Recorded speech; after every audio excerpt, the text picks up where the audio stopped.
어제 새 대통령이 홍은동에 있는 집을 떠나서 청와대로 이사를 했다고 합니다. 청와대에 들어가는 기분이 어떨지 모르겠습니다만 마음이 그렇게 편하지만은 않을 것 같습니다. 청와대에 있으면서 여기가 내 집이다 이런 생각이 들 것 같지는 않습니다. 청와대에 있는 집은 쉬는 곳이라기보다는 일하는 곳으로 여겨질 것입니다. 저 같으면 빨리 임기를 마치고 집으로 돌아가고 싶은 마음이 간절할 것 같습니다. 이 집이라는 말을 들으면 집값이라는 게 연상될 수 있습니다. 안타깝게도 우리 사회에서 이게 집이라는 게 사는 공간, 주거하는 공간이 아니라 이게 재산 증식의 수단이 되어버렸습니다. 8, 90년대에 빚을 내서라도 아파트를 하나라도 사둔 사람은 지금 비교적 여유롭게 살고 있습니다. 특히 강남 같은 좋은 곳에 여러 채를 사둔 사람은 부자로 살아가고 있습니다. 이렇게 집이라는 것이 사람이 사는 공간이 아니라 투자 대상이 됨으로써 우리 사회에는 어마어마한 재앙이 닥쳤습니다. 현재 우리나라에서 국민의 절반 정도는 자기 집이 없어서 세입자로 살고 있습니다. 그리고 비싼 전세금이나 비싼 월세 때문에 고생하는 사람들도 참 많습니다.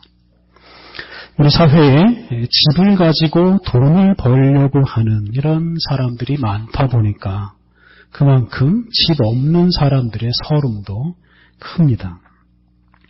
특히 요즘 청년들은 이 집을 살 생각을 하질 않습니다. 그냥 고시원이나 원룸 같은 그냥 좁은 공간에서 평생을 살 생각을 하는 사람들도 많습니다. 집에 대한 욕심 때문에 우리 사회가 지금 큰 재앙을 겪고 있습니다. 저는 아직도 제 고향에 있는 집이 더 편합니다. 고향에서 산 기간보다 서울에서 산 기간이 훨씬 더 길지만 이 서울은 아직도 저에게 불편합니다. 고향에 있는 집은 어머니 명의로 되어 있어서 법적으로 제 집이라고 할 수도 없고 또 편의시설도 제대로 갖추어져 있질 않아서 불편한 것도 많지만 그래도 그 시골에 있는 집이 제 집이라는 생각이 들고 거기에 가야 그게 내 집이라는 느낌이 들고 마음이 편합니다. 그러니까 집이라는 게 본래 그런 것입니다. 집이라는 게 무슨 소유의 대상도 아니고 재산도 아니고 집은 나를 낳아준 부모님과 형제 자매들이 있는 곳입니다. 우리가 다 그런 집에서 태어나서 지금까지 살아왔습니다. 우리가 물이나 공기가 없이는 살 수 없는 것처럼 사람이 본래 집 없이는 살 수 없습니다. 우리에게 집이 있었기 때문에 지금까지 우리가 살아가고 있습니다. 오늘 읽은 요한복음의 집 이야기가 나옵니다. 2절과 3절에 흥미로운 말씀이 나옵니다. 제가 다시 한번 봉독하겠습니다. 내 아버지 집에 거할 것이 많도다. 그렇지 않으면 너희에게 일렀으리라. 내가 너희를 위하여 거처를 예비하러 가노니 가서 너희를 위하여 거처를 예비하면 내가 다시 와서 너희를 내게로 영접하여 나 있는 곳에 너희도 있게 하리라. 아버지 집에 거할 곳이 많다. 그리고 그곳에 거처를 준비하기 위해서 예수님께서 가신다고 말씀하십니다. 그리고 준비가 다 되면 다시 오시겠다고 말씀하십니다. 80년대에 그 미국에서 온 퍼시 콜레라는 한 사이비 목사가 자기가 천국을 보았다라고 주장을 했습니다. 내가 본 천국이라는 책을 출판하기도 했습니다. 그가 천국에 가보니까 예수님께서 지금 아파트 공사를 하고 있다고 했습니다. 예수 믿는 사람들이 살 집을 짓고 있는다는 말씀입니다. 그리고 그 집이 다 완공되는 대로 예수님께서 다시 오시겠다고 말씀했다는 것입니다. 그 당시에 우리나라에서는 이 부동산 투기가 아주 극성을 부리던 시절이었습니다. 아파트에 당첨되는 게 곧 부자가 되는 것이나 다름이 없었습니다. 당시 어리석은 목사들은 부화매동해서 천국에서 큰 평수 아파트에서 살고 싶으면 교회에 충성하고 헌금을 많이 하라고 말하기도 했습니다. 헌금 금액에 따라서 천국 아파트 평수가 달라진다, 이런 말도 했습니다. 그래서 신앙생활이라는 게 천국에서 큰 평수 아파트를 얻기 위한 것으로 타락해버렸습니다. 안타깝게도 그런 거짓에 속아서 엉터리 신앙생활을 하는 사람들이 많이 생겨났습니다. 이 집이라는 것이 소유의 대상이고 재산 증식의 수단이 되어버리는 곳은 결코 천국이라고 할 수 없습니다. 그런 곳에는 지옥이라는 말이 더 어울립니다. 오늘 본문에 예수님께서 가신다는 말이 자주 나옵니다. 요한복음 13장부터 예수님께서 가신다는 말씀을 하시기 시작합니다. 그리고 그 말씀이 17장까지 계속됩니다. 그래서 이 요한복음 13장부터 17장까지 말씀을 예수님의 고별연설이라고 부릅니다. 그래서 이 부분에서 제자들을 떠나서 어디론가 가시는 예수님께서 제자들을 격려하고 제자들을 위해서 기도하십니다. 그런데 여기서 예수님께서 가신다는 것은 십자가에서 죽으신다는 뜻입니다. 이게 바로 제자들을 떠나서 가시는 것입니다. 하늘나라에 아파트를 지으러 가시는 게 아니라 십자가를 지고 죽으시는 것이 바로 예수님이 가시는 것입니다. 그리고 예수님은 십자가 죽음을 앞두고 제자들에게 고별연설을 하시면서 그들을 격려하셨습니다. 그런데 예수님께서 말씀하시는 중에 당신이 제자들을 떠나서 가시지만 곧 다시 오신다라고 말씀하셨습니다. 오늘 본문 뒤에 나오는 18절, 19절에 이런 말씀이 있습니다. 요한복음 14장 18절 19절 내가 너희를 고아와 같이 버려두지 아니하고 너희에게 오리라. 조금 있으면 세상은 다시 나를 보지 못할 것이로되 너희는 나를 보리니 이는 내가 살아있고 너희도 살아있겠음이라. 예수님께서 제자들을 고아처럼 버려두지 않으시겠다고 말씀하시면서 조금 있으면 다시 와서 너희를 만날 것이다. 제자들이 조금 있으면 예수님을 보게 될 것이다 라고 말씀하셨습니다. 이렇게 다시 오시고 제자들이 만난다는 것은 예수님의 부활을 가리키는 말씀입니다. 예수님께서 십자가에서 죽으심으로 제자들을 떠나가시지만 부활하셔서 제자들을 다시 찾아오시겠다는 말씀입니다. 그래서 이 요한복음 13장부터 17장에서 말하는 예수님의 떠나심과 예수님의 다시 오심은 예수님의 죽음과 예수님의 부활을 가리키는 것입니다. 그런데 예수님께서 이렇게 제자들을 떠났다가 다시 오시는 이유가 있습니다. 다시 말하면 예수님께서 죽으시고 부활하시는 이유가 있습니다. 그것은 우리가 아까 읽은 대로 아버지의 집에 우리의 거처를 마련하기 위해서입니다. 2절 첫 부분을 보면 예수님께서 내 아버지 집에 거할 곳이 많다라고 하셨습니다. 우선 내 아버지 집에 거할 곳이 많다라는 것을 이게 아버지 집의 평수가 넓다는 것으로 이해하면 안 됩니다. 여기서 말하는 아버지는 하나님이신데요. 하나님께서 소유한 부동산이 얼마나 많겠습니까? 그 넓은 땅에 성도들을 위한 큰 집을 많이 지을 수 있을 것이다 라는 생각은 오늘 본문을 이해하는 데 큰 방해거리가 됩니다. 여기서 아버지라는 말에 주목해야 합니다. 아버지는 우리의 부모이신 하나님을 가리키는 말씀입니다. 이 성경에서 하나님을 아버지라고 부르고 예수님을 아들로 부릅니다. 그런데 이건 하나님이나 예수님의 성별이 남성이라는 뜻은 아닙니다. 인간 예수님의 성별은 남성이지만 하나님이신 예수님의 성별은 남성이 아닙니다. 하나님은 남자나 여자로 분류할 수 없는 분입니다. 하나님과 예수님이 아버지와 아들이라고 말하는 것은 하나님과 예수님이 부모와 자녀의 관계처럼 아주 친밀하다는 것을 드러내기 위한 용어입니다. 그러니까 인간관계에서 가장 친밀한 관계가 부모의 자녀 관계 아니겠습니까? 그래서 이 용어를 빌려서 아버지 하나님과 예수님의 관계를 표현한 것입니다. 오늘 본문 7절 이하에서 강조하듯이 예수님께서는 당신과 아버지는 하나다라고 말씀하십니다. 그래서 예수님을 보는 것은 곧 아버지 하나님을 보는 것과 같다고 말씀하셨습니다. 이렇게 성경이 하나님을 아버지라고 표현하고 있는 것은 하나님은 우리의 부모와 같은 분이다라는 것을 강조하는 것입니다. 하나님은 자녀를 낳고 양육하는 부모님과 같은 존재이십니다.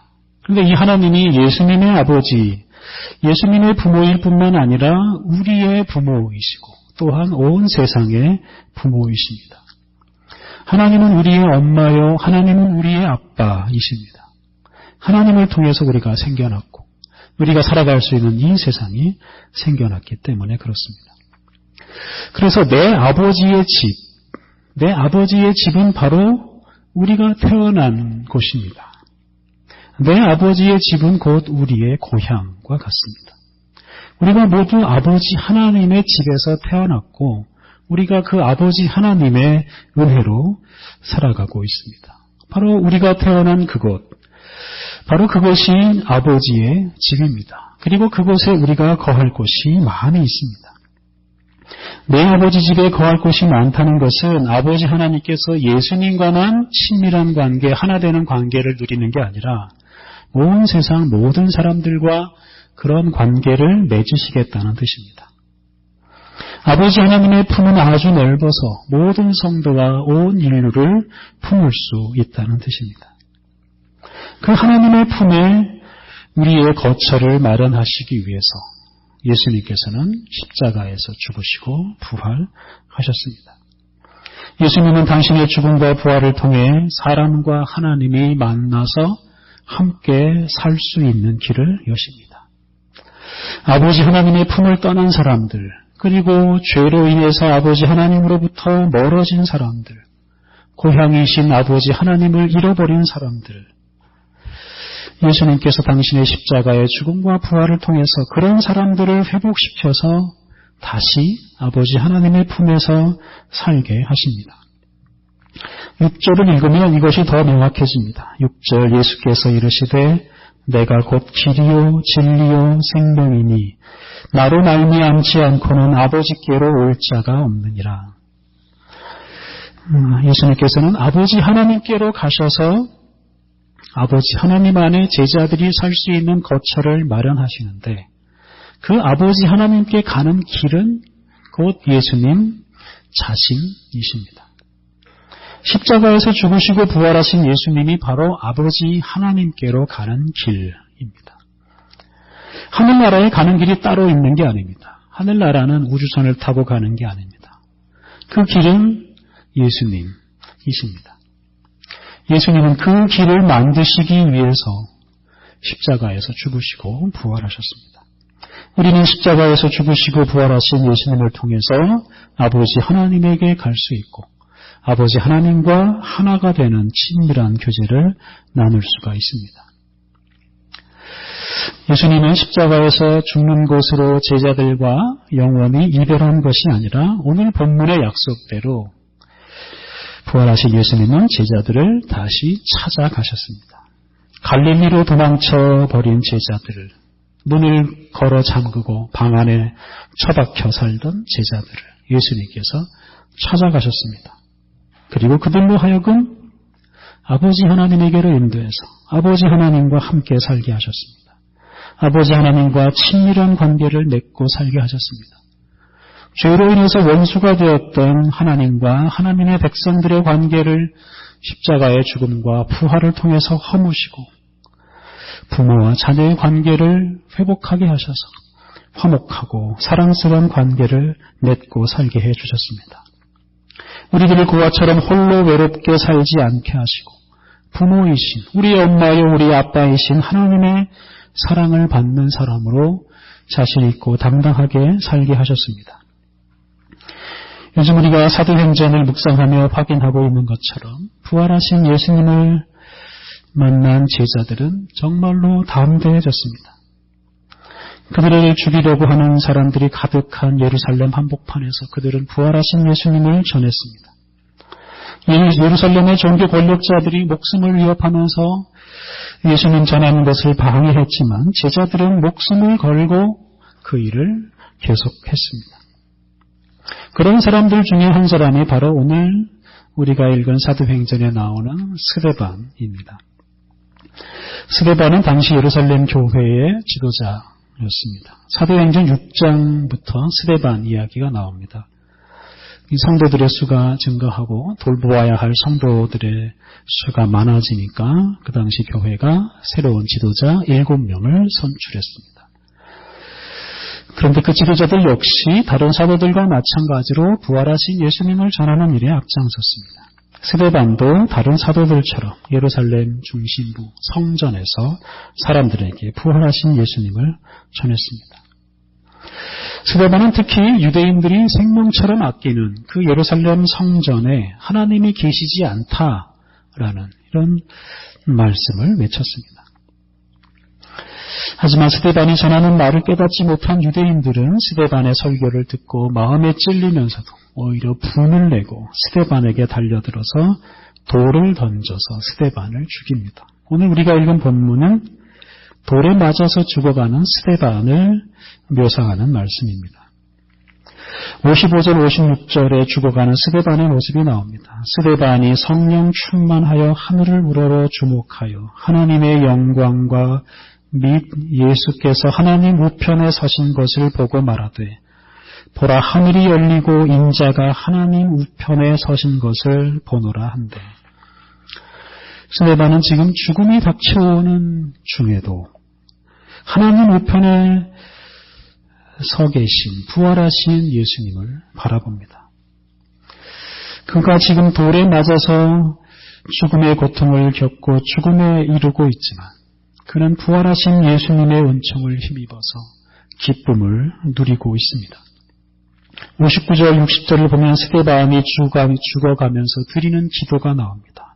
주 예수여 내 영혼을 받으시옵소서. 주여 이 죄를 그들에게 돌리지 마옵소서. 죽어가는 스데반에게 두려움이 없습니다. 그의 마음은 평화롭습니다. 자신을 죽이는 사람들의 죄를 용서해달라고 기도할 정도로 그의 마음에 여유가 있습니다. 스데반은 지금 부활하신 예수님의 은혜로 아버지의 집에 있습니다. 내 아버지의 집, 그 집에서 스데반은 평화를 누리고 있습니다. 아버지의 집에 있으니 분노하는 사람들이 두렵질 않습니다. 죽음도 두렵질 않습니다. 스데반은 자신을 죽이는 사람들을 위해서 기도하며 평화롭게 죽음을 맞이하고 있습니다. 이것이 바로 예수님의 은혜로 내 아버지의 집에서 사는 사람의 모습입니다. 이사야 49장 15절 여인이 어찌 그 젖 먹는 자식을 잊겠으며 자기 태에서 난 아들을 긍휼히 여기지 않겠느냐. 그들은 혹시 잊을지라도 나는 너를 잊지 아니할 것이라. 어머니가 어떻게 자식을 잊고 어머니가 어떻게 자녀를 버리겠습니까? 그런 일은 있을 수가 없는 일입니다. 하지만 안타깝게도 우리 사회에서는 그런 일이 일어납니다. 그런데 하나님께서는 부모가 자녀를 잊고 자녀를 버리는 일은 있을지 몰라도 당신은 결코 당신의 자녀들을, 당신의 백성을 잊지 않겠다고 다짐하십니다. 아버지 하나님은 이토록 우리를 사랑하시는 우리의 엄마요, 우리의 아버지이십니다.